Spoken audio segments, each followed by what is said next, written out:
for us to believe that this is just the way we've always done something is, not real healthy. So it's really healthy to be able to embrace new ideas, and it's okay to challenge it too. Welcome to Technovation. I'm your host, Peter High. My guest today is Brett Lansing. Brett is the Chief Information Officer of AccentCare, a post-acute healthcare provider with over 50 years of industry experience operating in 31 US states. The company is private equity owned. Brett has been in role for a bit more than 3.5 years, and this is his second CIO role as he held that post at Medicision previously. I look forward to hearing more about the transformation he's leading at AccentCare through this conversation. Brett, welcome. It's great to see you. Thank you for joining me today. Peter, thank you for the opportunity. It's really great to be here with you. Oh, it's my pleasure, certainly. Well, I mentioned in brief a bit about AccentCare, and I wonder if you could take it from there, Brett, and just offer a little bit more background to the company that you help lead. Yeah, absolutely. And you nailed it in your intro there. We're in 31 states. We've been around for 40 years. AccentCare is really, I would say, a head and heart company. Everything that we do is really servicing the patients and so forth. And it's a wonderful company. The company's key focus areas is home health, hospice, and personal care services. And I'll tell you, it's very heartfelt, as I said, to really focus on how we enable the business to advance and take great care of our patients. That's number one. Quality is number one. Great overview. And talk a bit about your role as Chief Information Officer, if you would, Brett. You've held up this post at multiple organizations, as I mentioned. How does it apply in an institution like yours? This, in other industries, I've been in manufacturing and to high tech and software and so on and so forth. Healthcare, this provider healthcare is different. All the decisions we make, all the planning we make is just very critical for providing patient care. And, this CIO role, I am responsible for enterprise-wide technology. And as you know, Peter, it's all about aligning information technology to business strategy. So it's very important for me personally and my leadership team to really understand and work with our business partners, understand, what their pain points are, what are the key differentiators that we really need to be focused on to be better than the competition. We do have competition out there. And we really pride ourselves on our high quality and the workforce being happy. Quite frankly, it's so important. The center of energy is for your workforce to really be happy because attrition in the nursing industry is really high.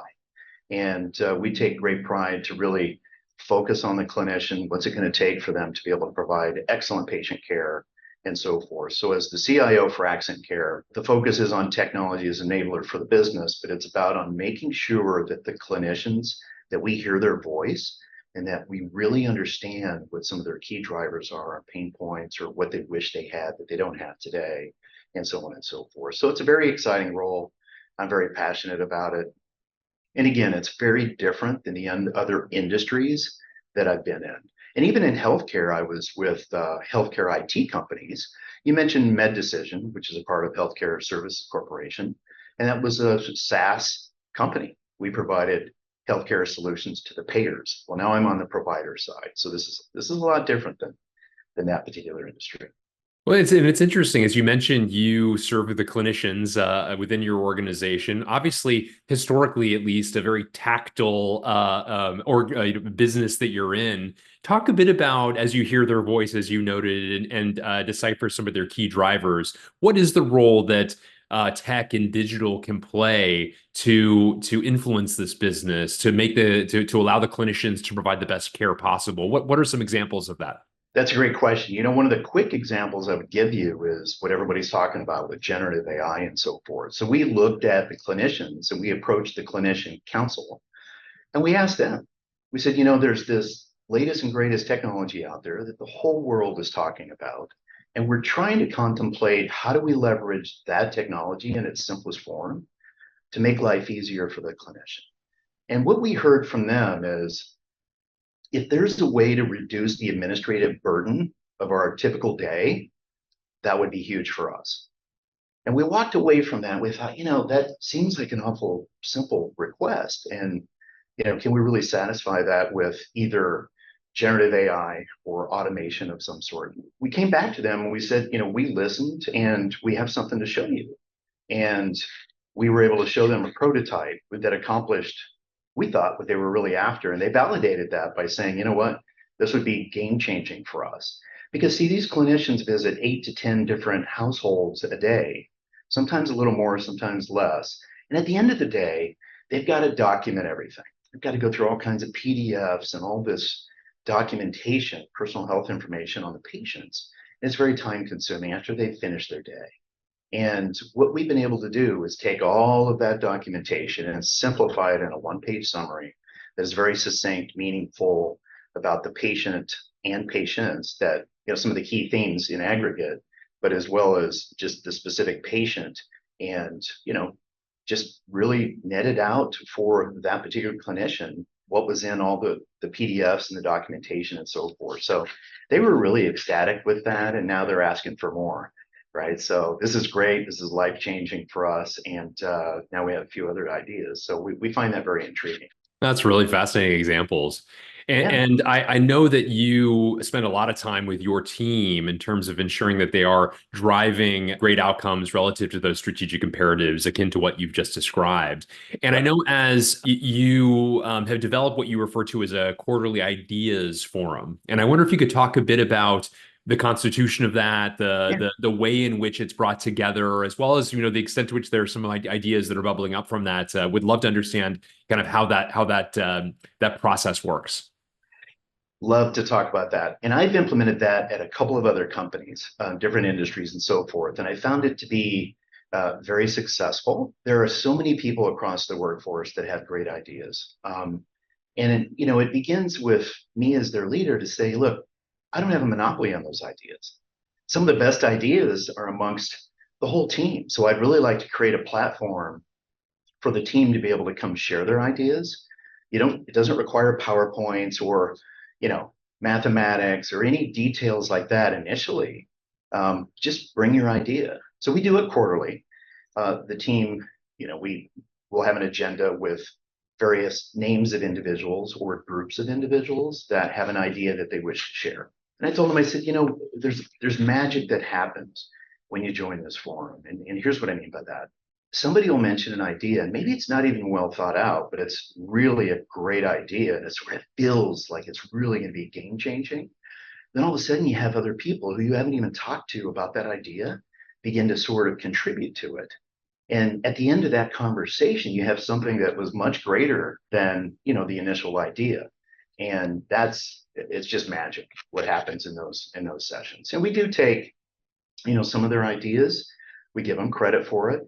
We make sure that the mother or father of this particular idea, as it goes through the process, will find its way into funding. We'll present it to the executive leadership team. If that person is comfortable presenting, great. If they're not, then that's okay too. But we give them credit for the idea. All great things begin with an idea, and, begin at the beginning. My favorite Shakespeare quote is begin at the beginning. And, that's what I tell the team. Management doesn't have a monopoly on ideas. If you have an idea, step forward. So they have stepped forward. And, some of the ideas we latch on to and we build momentum. Other ideas, we say, it's a great idea. It's still a great idea, but the timing might be off a little bit for that particular idea. So let's come back to it and put it on, so-called parking lot and so forth. And it's just been really, really popular and so forth. Just introducing that here as it was at the other companies as well. Really great. I can only imagine how motivating that must be for your team as well, and very empowering for them also to realize they have such a strong voice, and ultimately will even get credit for the ideas that they derive, and that those that are implemented, again, incredibly motivating to say the least. I wanted to also ask you, I know that an imperative you have that you also talk with your team about is challenging the status quo, that this is an important element to how you lead as well. And on the one hand, that makes a lot of sense. And on another, it's easier said than done. I think all of us get comfortable with norms. We like, or in some ways even crave, routine. And so the idea of challenging those norms can be uncomfortable for some. And as important as it is, especially given the dynamism of business today, Can you talk a bit about the form that takes as you tell your team and encourage your team to challenge the status quo, the way in which you build a culture that is has enough trust built into it to recognize that people are in fact empowered to do so? I do. I'm an evangelist for reminding people to challenge the status quo where the status quo needs to be challenged.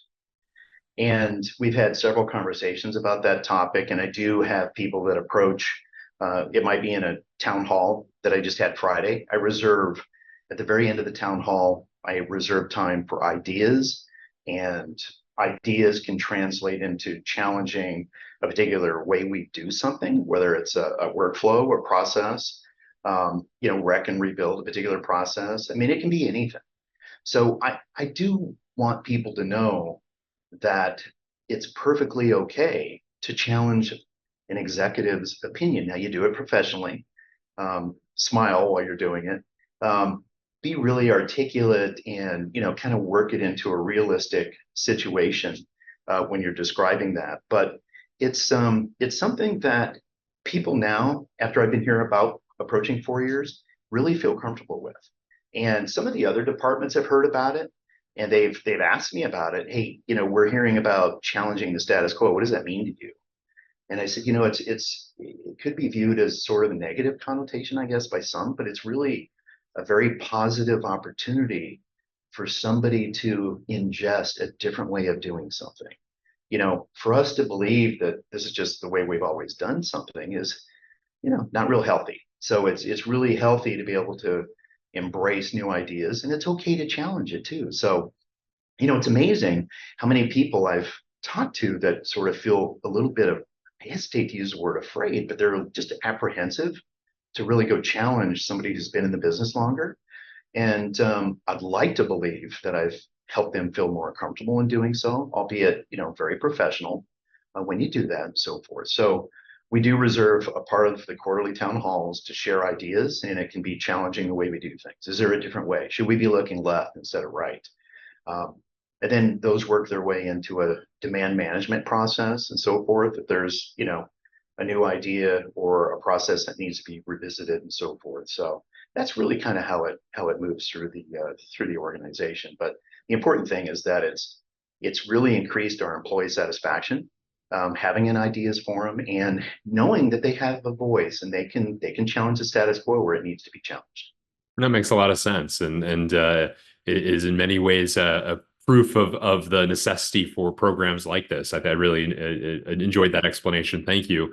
I wanted to also ask you about. I know from prior conversations you and I've had, Brett, that cybersecurity is an important aspect of what you do. It's always in some ways the elephant in the room when one talks about technology and innovation. I wonder if you could talk a bit about your orientation relative to the topic and how you think about managing cybersecurity while also innovating, which, let's face it, is about doing some risk taking. How you think about the balance between those. Cybersecurity is extremely important across all of our industries. We all know that. If you ask the experts, they would say, healthcare is a number one target.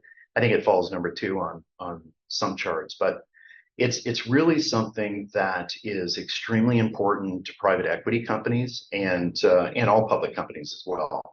The way I view cybersecurity is we always have to make sure we're investing in increasing the awareness of our workforce. So security awareness training, I know that might sound sort of simple, but that is so important. And to be repetitive about that every quarter, communicate, make it fun to the workforce, to let them know that be very conscious about what you click on. There are companies, I won't name them, but in the last, 3 to 6 months that have really been impacted by ransomware and phishing attacks and so forth. So, boy, it is definitely something that keeps you up at night. You really do want to make sure you're investing in the right areas. I report to the board on that every quarter in terms of what our security posture is.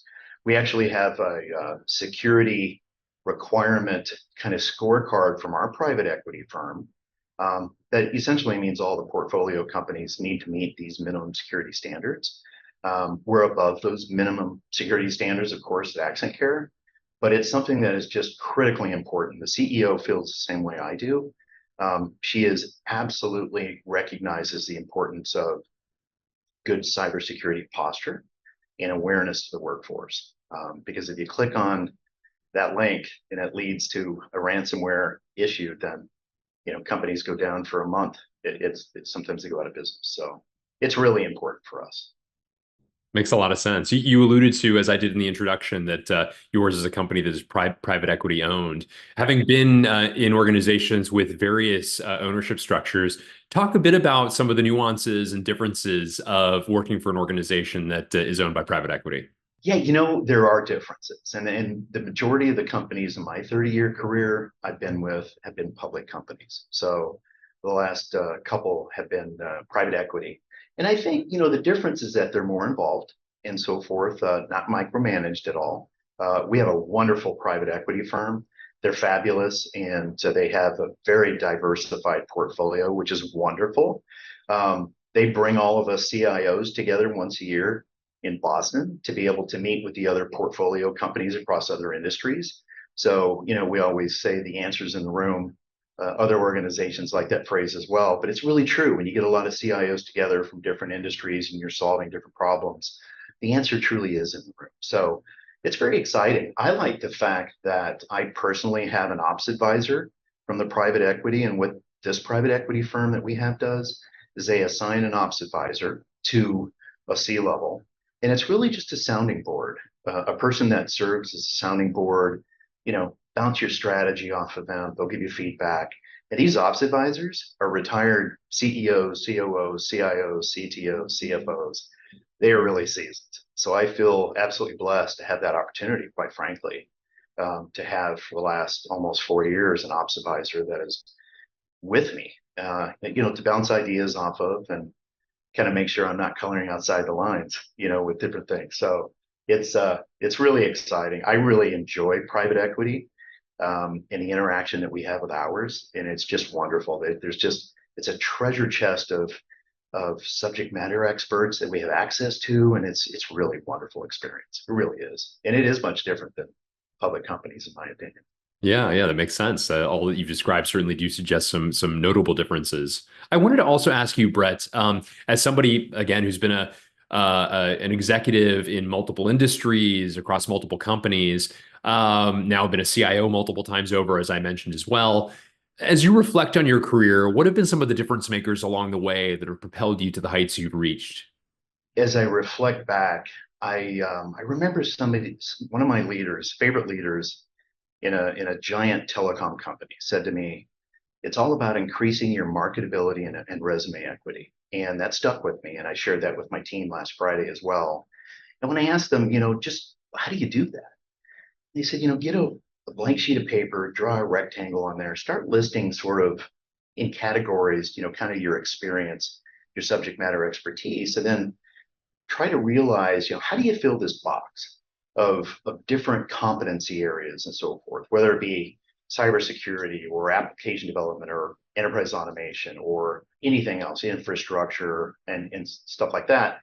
And it dawned on me, that's what I want to do. And that's what I did do, is I, moved into different roles within a $120 billion company, international experience, gaining that with mergers and acquisitions and all this stuff. And I felt like once I filled out that box and increased my resume equity and marketability, I was probably qualified for, my first CIO role.